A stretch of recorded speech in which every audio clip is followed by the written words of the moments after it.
kasih sebelumnya kepada Bapak Imam selaku dosen pengampu mata kuliah kepemimpinan. Terima kasih sebelumnya.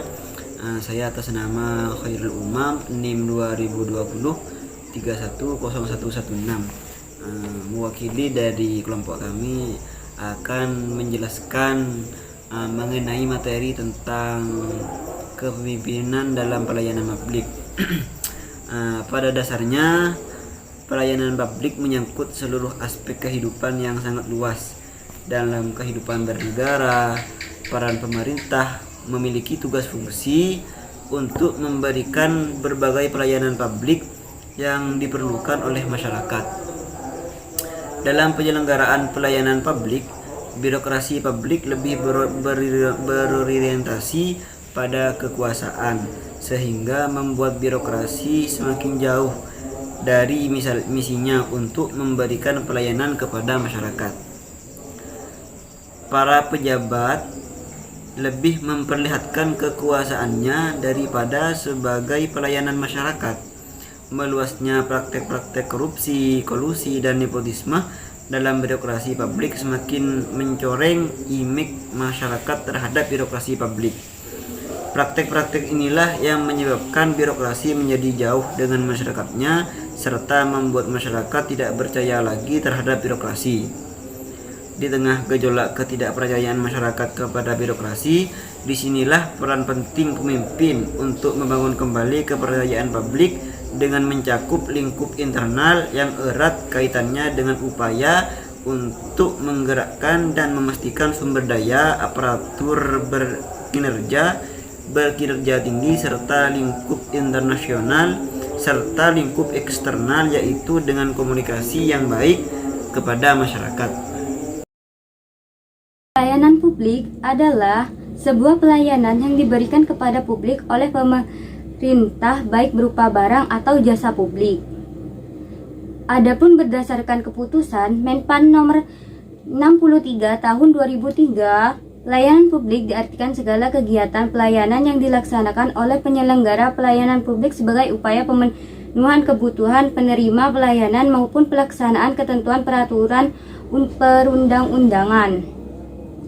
Adapun ruang lingkup pelayanan publik dapat diklasifikasikan ke dalam 3 kelompok. Yang pertama, kelompok pelayanan administratif, yaitu pelayanan yang menghasilkan berbagai bentuk dokumen resmi yang dibutuhkan oleh publik, misalnya status kewarganegaraan, sertifikat, kompetensi, kepemilikan atau penguasaan terhadap suatu barang. Contohnya KTP, akte kelahiran, akte kematian, SIM, STNK, paspor, IMB. Kedua, kelompok pelayanan barang, yaitu pelayanan yang menghasilkan berbagai bentuk atau jenis barang yang digunakan oleh publik, misalnya jaringan telepon, tenaga listrik, air bersih. Yang ketiga, kelompok pelayanan jasa, yaitu pelayanan yang menghasilkan berbagai jasa yang dibutuhkan oleh publik, misalnya pendidikan, pemeliharaan kesehatan, penyelenggaraan jasa transportasi. Dan Davis mendefinisikan kualitas pelayanan sebagai suatu kondisi dinamis yang berhubungan dengan produk, jasa, manusia, proses, dan lingkungan yang memenuhi atau melebihi harapan pelanggan. 10 faktor yang menentukan kualitas pelayanan yaitu 1. Akses, 2. Komunikasi, 3. Kompetensi, 4. Rasa hormat, 5. Kredibilitas, 6. Keandalan, 7. Daya tanggap, 8. Keamanan, 9. Bukti fisik, 10. Memahami konsumen. Sedangkan menurut Pak Suraman, suatu pendekatan berdasarkan perbandingan 2 faktor utama, yaitu persepsi konsumen atas layanan nyata yang mereka terima dan layanan yang sesungguhnya diharapkan atau diinginkan. Model ini memiliki 5 dimensi, yaitu tangibles, 2. Reliability, 3. Responsif, 4. Assurance, 5. Empathy. Pengertian kepemimpinan. Pengertian kepemimpinan adalah sebuah kemampuan yang terdapat di dalam diri seseorang untuk bisa mempengaruhi orang lain atau memadu pihak tertentu untuk mencapai tujuan. Kepemimpinan itu terdapat unsur-unsur. Yang pertama, kemampuan mempengaruhi orang lain, bawahan atau kelompok. Yang kedua, kemampuan mengarahkan tingkah laku bawahan atau orang lain. Yang ketiga, untuk mencapai tujuan organisasi atau kelompok. Terdapat 3 teori yang menurut atau menjelaskan sebab-sebab munculnya pemimpin. Di antaranya yaitu yang pertama, teori genetik dengan ciri-ciri A. Pemimpin itu tidak dibuat, akan tetapi lahir jadi pemimpin oleh bakat-bakat alami yang luar biasa sejak lahirnya. Yang B. Dia ditakdirkan lahir menjadi pemimpin dalam situasi kondisi yang bagaimanapun juga yang khusus. Yang kedua, yaitu teori sosial dengan ciri-ciri A. Pemimpin itu harus disiapkan, dididik, dan dibentuk, tidak terlahir begitu saja. Yang B. Setiap orang bisa menjadi pemimpin melalui usaha penyiapan dan pendidikan serta didorong oleh kemauan sendiri.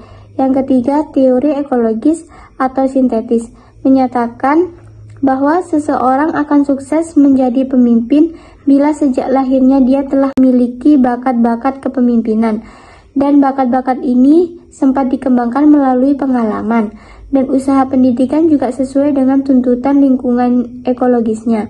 Keberhasilan seseorang pemimpin dalam mengorganisir orang bawahan akan sangat dipengaruhi oleh perilaku yang juga disebut gaya kepemimpinan. Gaya kepemimpinan dapat didefinisikan sebagai pola tingkah laku yang dirancang untuk mengintegrasi tujuan organisasi dengan tujuan individu untuk mencapai tujuan tertentu. Warahmatullahi wabarakatuh.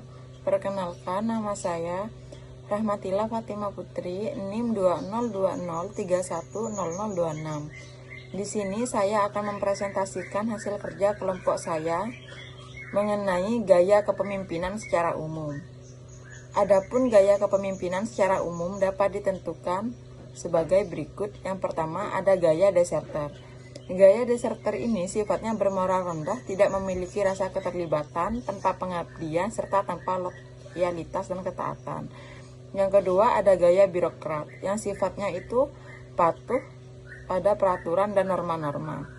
Yang ketiga itu ada misionaris, yang sifatnya terbuka, penolong, lemah lembut, serta rendah hati. Yang keempat ada developer, yang sifatnya itu kreatif, dinamis, serta inovatif. Yang kelima ada autokrat, yang sifatnya itu keras, diktoris, mau menang sendiri, serta keras kepala dan sombong.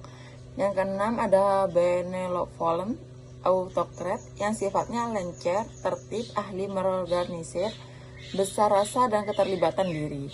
Yang ketujuh itu ada compromiser, yang sifatnya pelintan-pelintun, serta mengikuti anginan tanpa pendirian dan tidak mempunyai keputusan. Yang ke-8 ada eksekutif, yang sifatnya itu bermutu tinggi, dapat memberikan motivasi yang baik, serta berpandangan jauh dan tekun. Mengapa pelayanan publik sangat penting dan menjadi barometer utama untuk mengukur keberhasilan seorang pemimpin di dalam menggerakkan dan mengarahkan semua potensi yang ada di dalam organisasi yang dipimpinnya? Karena yang pertama, pelayanan publik selama ini menjadi ranah di mana negara yang diwakili pemerintah berinteraksi dengan lembaga-lembaga non-pemerintah. Dalam ranah ini terjadi pergumulan yang sangat intensif antara pemerintah yang secara langsung diwakili oleh gaya atau perilaku kepemimpinan publik yang wajib memberikan layanan publik dengan warganya. Baik, di sini saya akan membacakan kesimpulan dari makalah yang telah kelompok kami buat. Di era pemerintahan daerah yang implementasinya telah lebih dari 1 dasawarsa ini, ternyata pelayanan publik di mata masyarakat masih menjadi ukuran utama untuk melihat keberhasilan seorang pemimpin dalam memimpin pelayanan publik. Itu semua karena pelayanan publik yang seharusnya wajib diberikan kepada masyarakat dengan biaya terjangkau, mudah, dan tidak terbelit-belit, serta transparan dan akuntabel, belum dinikmati secara maksimal oleh masyarakat. Masih banyak dijumpai pelayanan publik yang implementasinya ke masyarakat belum dirasakan kemanfaatannya oleh masyarakat. Di mata sebagian masyarakat, pelayanan publik masih dianggap sebagai barang mahal karena untuk mendapatkannya memerlukan biaya tidak sedikit.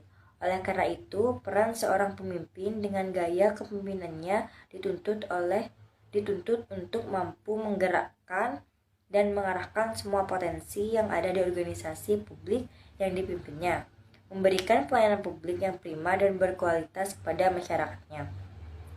Apabila masyarakat sudah merasakan manfaat dari peningkatan kualitas pelayanan publik, maka akan berdampak pada peningkatan dukungan atau partisipasi masyarakat terhadap pencapaian tujuan organisasi melalui program kerja yang telah ditetapkan dan disetujui bersama. Itulah penjelasan dari kelompok kami, kurang lebihnya kami mohon maaf. Terima kasih. Wassalamualaikum warahmatullahi wabarakatuh.